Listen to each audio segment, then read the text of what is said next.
നമുക്കിന്നൊരു മട്ടർ പനീർ കറി ഉണ്ടാക്കിയാലോ? നിങ്ങൾക്കറിയാമോ ഉണ്ടാക്കാൻ? ഇല്ലെങ്കിൽ ബാ ഞാൻ പറഞ്ഞുതരാം.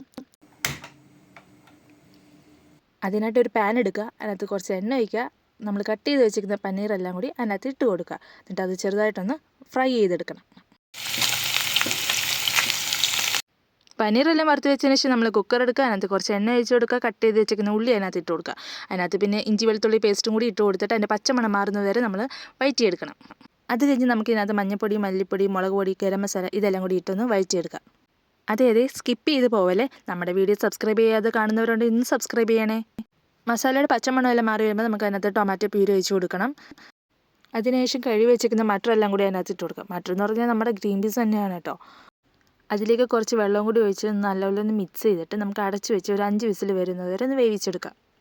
ഇപ്പം ഞങ്ങൾ കണ്ടുകൊണ്ടിരിക്കുന്നത് എൻ്റെ ആശുക്കുട്ടൻ്റെ സ്നേഹപ്രകടനങ്ങളാണ്. വല്ലപ്പോഴും മാത്രമാണ് അവൻ എനിക്ക് ഉമ്മ തരുമ്പോൾ അന്ന് വാരിക്കോരി അങ്ങ് തരും. ഇവിടുത്തെ ഉമ്മയ്ക്ക് ഭയങ്കര ഡിമാൻഡുണ്ട്. അപ്പോൾ ഞാനിവിടെ റൊട്ടിയും കൂടി ഉണ്ടാക്കുന്നുണ്ട്. നമ്മുടെ മട്ടർ ഇവിടെ വെന്ത് വന്നിട്ടുണ്ട്. അതിലേക്ക് നമുക്ക് വറുത്ത് വെച്ചിരിക്കുന്ന പനീറെല്ലാം കൂടി ഇട്ട് കൊടുക്കണം. അതെല്ലാം കൂടി ഒന്ന് മിക്സ് ചെയ്തതിന് ശേഷം ഒന്ന് തിളയ്ക്കുന്നത് വരെ വെയിറ്റ് ചെയ്യുക. അപ്പോൾ ഞാൻ പറഞ്ഞത് നിങ്ങൾ മറക്കണ്ട, നമ്മുടെ വീഡിയോ ഒന്ന് സബ്സ്ക്രൈബ് ചെയ്യുക, ലൈക്ക് ചെയ്യുക. Tata, bye bye.